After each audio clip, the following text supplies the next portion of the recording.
Malaga is the place to go for culture and history, with famous sites such as Alcazaba Fort and Malaga Cathedral spread across the city. Behind me is La Catedral de Malaga, or Malaga Cathedral, and it's an awesome opportunity to just find out about Malaga's culture and history.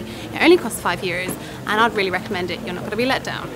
Last on our must-see list in Malaga is the Pablo Picasso Museum. It just seems to me that if you're in the hometown of Pablo Picasso himself, one of the greatest artists of the 20th century, it might just be worth a visit to check out some of his works.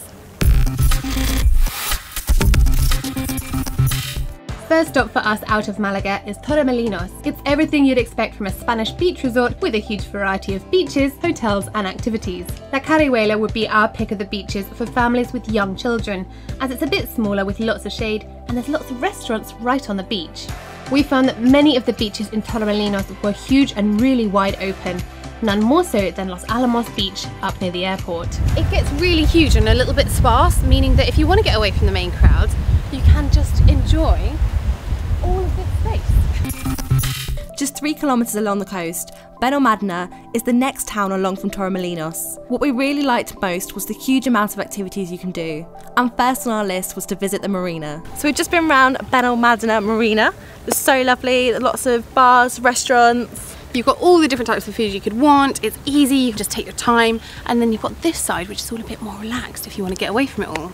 Next up, beaches. Beaches in Benalmádena are similar to those in Torremolinos. Expect long stretches of sand with sun lounges, shops, restaurants and plenty of things to do.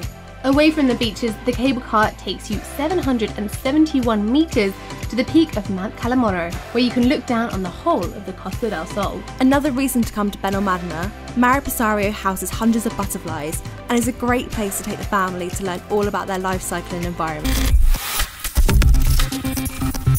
Further west along the coast are Marbella and Puerto Banús.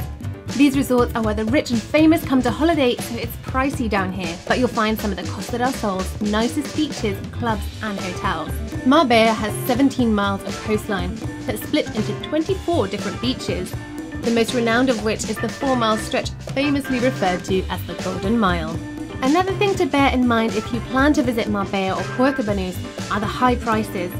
Food can be especially costly. For 4 of us to have 1 dish and a couple of soft drinks. Nerja is the last stop on our guide to the Costa del Sol.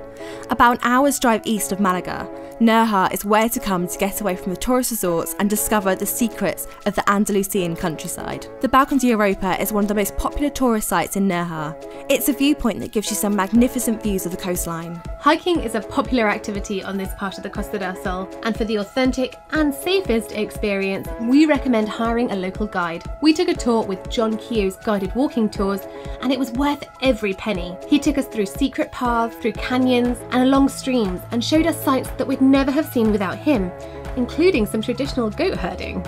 As well as hiking, we delved deep into the caves and explored mountainside villages. Of course, there are beaches here too. Our favourite was Burriana Beach, which had a nice mix of touristy convenience while not being too crowded. That's the entirety of the Costa del Sol. Click subscribe and keep watching. Bye! Bye!